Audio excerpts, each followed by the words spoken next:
जय श्री राधे। पूज्य श्री सद्गुरुदेव भगवान के चरणों में प्रणाम। श्रीमद् भागवत नवनीत पुस्तक से पूज्य श्री डोंगरे जी महाराज कहते हैं, गोकर्ण उपाख्यान। दृष्टांत के बिना सिद्धांत बुद्धि में स्थिर नहीं होता, इसलिए एक दृष्टांत देते हैं। तुंगभद्रा नदी के किनारे आत्मदेव नाम का एक ब्राह्मण रहता था। घर में संपत्ति बहुत थी, किंतु संतान न होने से दुखी था। संतति के लिए उसने बहुत प्रयत्न किए, सफलता मिली नहीं। एक दिन वह आत्महत्या करने के लिए गया।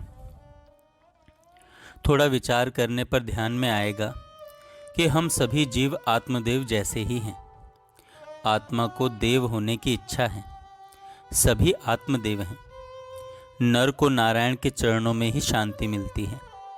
जीव को शिव होने की इच्छा है। आत्मा को देव बनने की इच्छा है। जिसका जीवन दिव्य है, जो सब में देव का दर्शन करता है, वह देव हो जाता है। तुंगभद्रा नदी के किनारे आत्मदेव रहता है। भद्र शब्द का अर्थ होता है कल्याण, और तुंग शब्द का अर्थ है अतिशय। अतिशय कल्याण करने वाली नदी मानव काया है।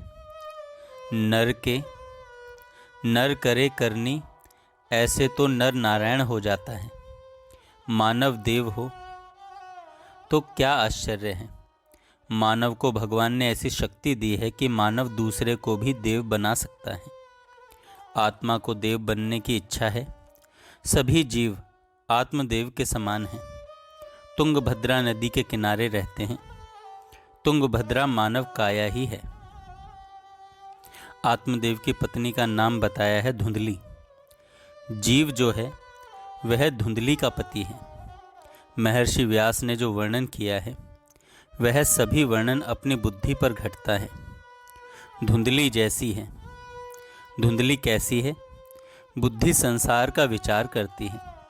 संसार जिसने बनाया है उसका विचार नहीं करती। जगत का विचार करने से क्या लाभ? जगत में जो कुछ है सब अच्छा है। जगत में कुछ खराब नहीं है, और श्री कृष्ण के बिना कुछ भी अच्छा नहीं है। बुद्धि अपने स्वरूप का विचार नहीं करती है। मैं कौन हूँ, मैं कैसा हूँ, मैं कहाँ से आया हूँ, मुझे कहाँ जाना है। मानव जगत को देखता है, मानव अपने स्वरूप को देखता नहीं है। जगत कैसा है उसका विचार वह करता है। उससे क्या लाभ है? सभी की बुद्धि धुंधली जैसी है। संसार की बातें सुनने में मज़ा आता है।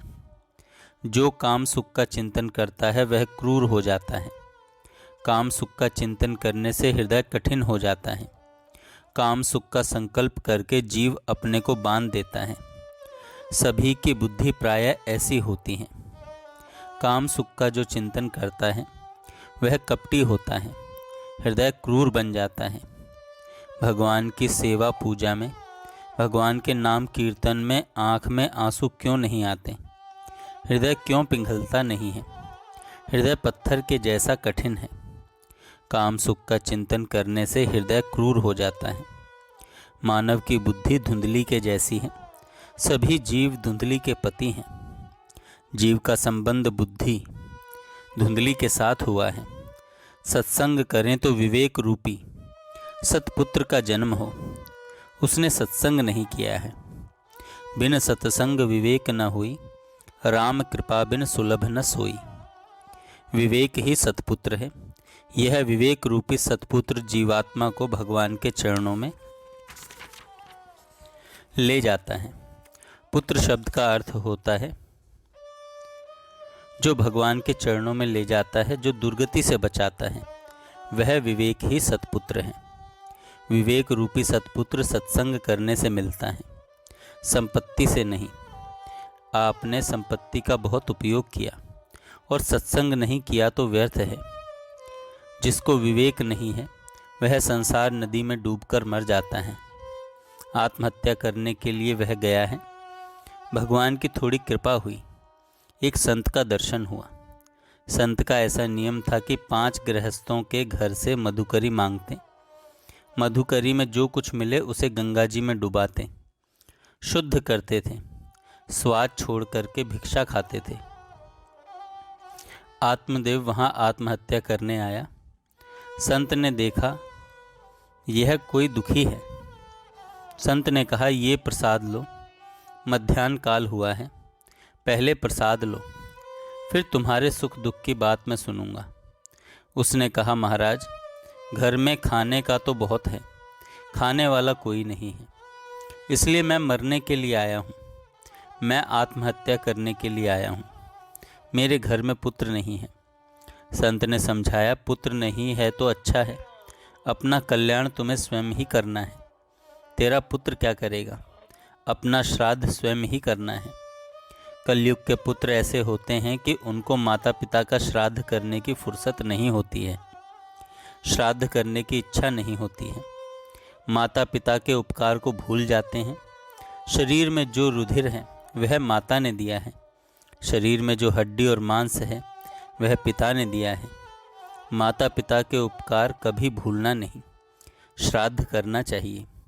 संत ने समझाया, अरे पुत्र श्राद्ध करेगा मेरा उद्धार होगा, ऐसी आशा नहीं रखना।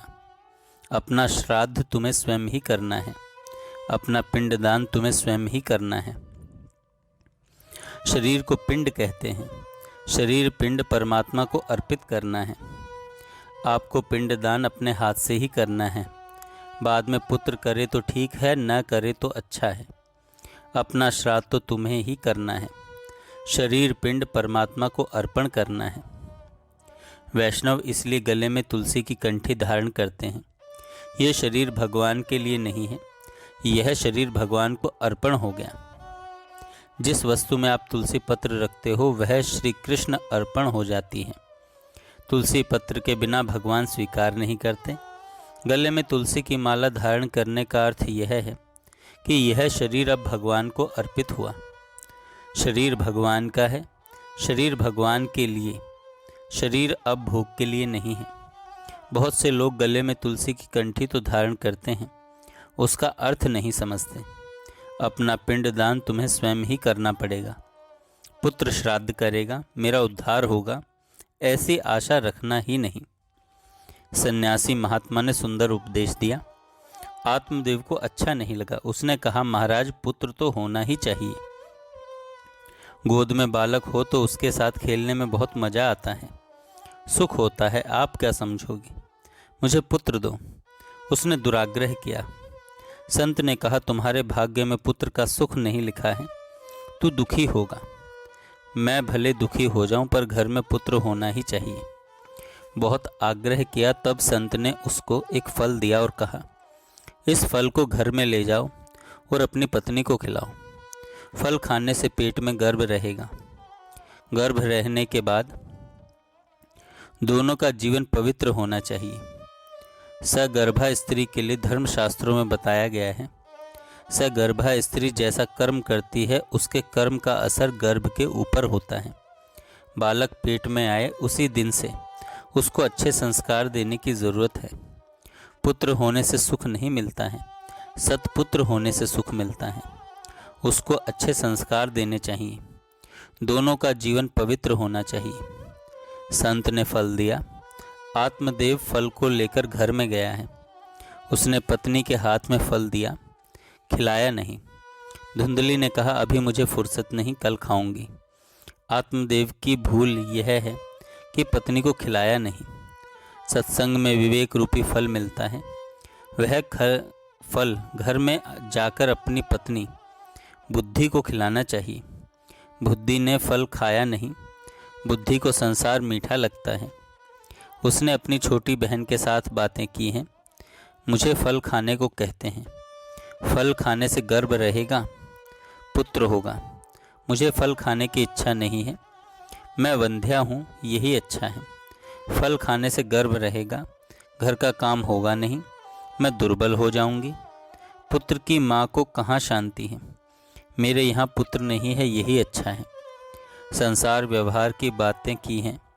संसार का सुख परिणाम में दुख देता है। प्रसूति में दुख है, बालक को बड़ा करने में भी बड़ा दुख है। मैं वंध्या हूँ, यही अच्छा है। महर्षि व्यास ने वैराग्य को जागृत करने के लिए महात्मा में यह कथा वर्णन की है। वैराग्य को प्रकट करना है। संसार का सभी सुख परिणाम में दुख ही देता है। धुंधली ने वह फल खाया नहीं। उसकी छोटी बहन उसे समझाती है, फल गाय को खिला दे, जो कुछ होने वाला होगा वह गाय को होगा। 2-4 महीने के बाद मेरे यहाँ बालक होने वाला है, मैं अपना पुत्र तुम्हें दे दूंगी। धुंधली ने वह फल गाय को खिलाया, आत्मदेव के साथ कपट किया। मैंने फल खाया है, मेरे पेट में गर्भ रहा है। बुद्धि की छोटी बहन मन है। मन और बुद्धि मिलकर जीव को धोखा देते हैं। बुद्धि और मन में बहुत विश्वास रखने से ही जीव दुखी होता है, बंधन में आता है। फल खाया नहीं, गाय को खिला दिया। आत्मदेव से कहा, मैंने फल खाया है, मेरे पेट में गर्भ है। उसकी छोटी बहन के यहाँ बालक हुआ था। वह बालक मध्य रात्रि में अपने यहाँ ले आई और सभी को कहा, यह मेरा बालक हुआ है। आत्मदेव पुत्र दर्शन के लिए जाता है। उसको थोड़ी शंका होती है, रात्रि में इस बालक का जन्म हुआ है, ऐसा नहीं है। बालक 3-4 महीने का लगता है, रात्रि में इसका जन्म हुआ नहीं है। तब धुंधली ने समझाया, एक संत का प्रसाद है, जन्म से ही यह पुष्ट है, मुझे जरा भी त्रास हुआ नहीं है। आप श्रद्धा रखो, ये मेरा ही बालक है। मेरा नाम धुंधली है। अपने पुत्र का नाम मैं धुंधकारी रखती हूँ। संत ने जो प्रसाद दिया था वह प्रसाद गाय माता के पेट में था। वहाँ जो बालक हुआ उसका शरीर मानव जैसा था। उसके कान गाय के कान के समान लंबे थे। उसका नाम गोकर्ण रखा है। गो शब्द का अर्थ गाय होता है और गो शब्द का दूसरा अर्थ उपनिषद में भी होता है। गोकर्ण जी महान ज्ञानी हुए, धुंधकारी दुराचारी हुआ। ऐसा दुष्ट था धुंधकारी कि मुर्दे के हाथ से भोजन भी खा लेता था। शव के हाथ का मानव कैसे खा सकता है? जिस हाथ से भगवान की सेवा पूजा नहीं होती है वह हाथ शव के समान है। खाने से प्रथम थोड़ा विचार करो, प्रभु प्रसन्न हो। ऐसा कोई सत्कर्म मैंने किया कि नहीं? मैंने आज प्रेम से पूजा की कि नहीं? मैंने आज भगवान के नाम का जप किया कि नहीं? आज किसी गरीब को मैंने थोड़ा भी कुछ दिया कि नहीं? कोई भी सत्कर्म किए बिना जो खाता है वह शव के हाथ से खाता है। धुंधकारी स्नान नहीं करता है, स्नान करता होगा। स्नान करने के बाद सत्कर्म न करे तो वह स्नान किस काम का? कभी कभी कुत्ता भी गंगा जी में स्नान करता है। कुत्ता गंगा जी को पानी समझता है। कुत्ता स्नान करने के बाद सत्कर्म नहीं करता है। सत्कर्म न करे तो स्नान व्यर्थ है। धुंधकारी 5 वैश्याओं के साथ रहता है। 5 वैश्याओं में फंसा हुआ है। 4 वैश्या बताते नहीं हैं, 6 वैश्या बताते नहीं हैं, 5 वैश्या बताते हैं। शब्द, स्पर्श, रूप, रस, गंध, ये 5 विषय ही 5 वैश्या हैं। पाप करके जो सुख भोगता है वह धुंधकारी जैसा ही है। धुंधकारी दुराचारी हुआ है, माता पिता को भी त्रास देता है। गोकर्ण जी एक दिन अपने पिताजी को समझाते हैं, देहास्ति मांस रुधिरे भीमतिम त्यजत्वम जाया सुतादिषु सदा ममता विमुंच पश्चानिशम जगदिदम क्षणभंग निष्ठम वैराग्य राग रसिको भव भक्ति निष्ठम धर्म भजस्व सततम त्यज लोक धर्मान सेवस्व साधु पुरुषांजहि काम तृष्णा अन्यस्य दोष गुण चिंतन माशु मुक्त्वा सेवा कथा रसमहो नित्राम पिबत्वम। पिताजी, गोकर्ण जी आत्मदेव जी से कहते हैं, पिताजी अब मृत्यु समीप में है, आपका घर भगवान के चरणों में है। एक दिन यह घर छोड़ना ही होगा, समझ करके छोड़ना अच्छा है। गोकर्ण जी ने सुंदर उपदेश दिया है। आत्मदेव गंगा किनारे आए हैं। प्रातः काल में आदि नारायण परमात्मा का ध्यान करते हैं, मानसी पूजा करते हैं। सूर्य उदय होने के बाद दशम स्कंद का पाठ करते हैं। दशम स्कंद में श्री कृष्ण की अति मधुर लीला है। यह संसार माया की लीला है। माया की लीला देखने से, माया की लीला का स्मरण करने से मन बहुत बिगड़ जाता है। दशम स्कंद का पाठ करने से मन श्री कृष्ण लीला का चिंतन करेगा। दशम स्कंद में श्री कृष्ण लीला का दर्शन होता है। जो बहुत प्रेम से शांति से अर्थ अनुसंधान के साथ पाठ करता है, दशम स्कंद के पाठ में उसको प्रत्यक्ष भगवान का दर्शन, भगवान की एक लीला का दर्शन हो जाता है। सभी प्रकार के जीवों का कल्याण करने के लिए, जीवों का आकर्षण करने के लिए भगवान लीला करते हैं। श्री कृष्ण लीला ऐसी है जिसमें सभी को आनंद आता है। प्रातः काल में दशम स्कंद का पाठ शुरू कर दो तो सायंकाल में पूर्ण हो जाता है। शांति से पाठ करो तो 10-11 घंटे में पाठ पूरा होता है। कोई बहुत उतावली करे तो 7-8 घंटे में भी पाठ पूरा कर सकता है, किंतु पाठ धीरे धीरे करना चाहिए। अर्थ अनुसंधान के साथ पाठ करना चाहिए। पाठ करो तब भगवान यहाँ विराजमान है। मैं जो बोलता हूँ वह भगवान सुन रहे हैं, ऐसी भावना रखो। भगवान का दर्शन स्मरण करते हुए पाठ करो। श्री कृष्ण की मधुर लीला का सतत चिंतन करने से मन की शुद्धि होती है, श्री कृष्ण दर्शन की इच्छा होती है। धुंधकारी 5 वैश्याओं को घर में ले आया। गोकर्ण जी ने विचार किया, घर में कुसंग है, मेरा जीवन बिगड़ जाएगा। गोकर्ण जी घर छोड़कर तीर्थ यात्रा करने के लिए चले गए। धुंधकारी चोरी करने लगा। एक दिन वह राजमहल में चोरी करने के लिए गया और रानी के अलंकार चुरा लाया। जो विषयों के अधीन हुआ है उसका मरण बिगड़ता है। वैश्याओं ने धुंधकारी को बांध दिया है। धुंधकारी बलवान था पर उसका वश नहीं चला। वैश्याओं ने उसको बांध दिया और कपट करके मार डाला। वैश्याएं धन लेकर वहां से चली गईं। जो अति पापी है वह मरने के बाद यमपुरी में भी नहीं जाता, वह प्रेत हो जाता है। प्रेत को देखने की इच्छा नहीं होती है। अति पापी को भी देखने की इच्छा नहीं होती है। अति पापी प्रेत के जैसा है। धुंधकारी अति पाप करने से प्रेत हुआ है। गोकर्ण जी यात्रा करते हुए गया जी में गए हैं। गया क्षेत्र में भगवान नारायण के चरण हैं। भगवान के चरणों में पिंड दान किया जाता है। पितरों का नाम लेकर भगवान के चरणों में पिंड दान करने से पितरों की सद्गति मिलती है। पितरों को सद्गति मिलती है। तीर्थ यात्रा पूर्ण करके गोकर्ण जी अपनी जन्मभूमि में आए हैं। रात्रि के समय धुंधकारी रोता है, बहुत दुखी है। गोकर्ण जी ने पूछा, तू कौन है? उसने कहा, मैं तुम्हारा भाई हूँ। वैश्याओं ने मुझको मारा है, मेरी दुर्गति हुई है। गोकर्ण जी कहते हैं, भाई तुम्हारा तो मैंने गया जी में श्राद्ध किया है। धुंधकारी ने कहा, मैं ऐसा पापी हूँ कि श्राद्ध करने पर भी मेरा उद्धार नहीं हुआ। श्राद्ध करने से जीव को सद्गति मिलती है, वासना से मरण बिगड़ता है, इसलिए जीव की दुर्गति होती है। श्राद्ध करने से उसको सद्गति मिलती है। इसका अर्थ है कि जीव को अच्छी जगह मिलती है, किंतु श्राद्ध आदि कर्म करने से जीव जन्म मरण के त्रास से नहीं छूटता है। प्रायः वासना में रहकर ही जीव शरीर को छोड़ता है। वासना से मरण बिगड़ता है। गोकर्ण जी ने सूर्य नारायण से पूछा, मेरे भाई का उद्धार हो ऐसा कोई उपाय बताओ। सूर्य नारायण ने कहा, उसके लिए भागवत की कथा कहो। गोकर्ण जी ने आषाढ़ के महीने में अपने घर में भागवत की कथा कही है। गांव के बहुत से लोग आए हैं।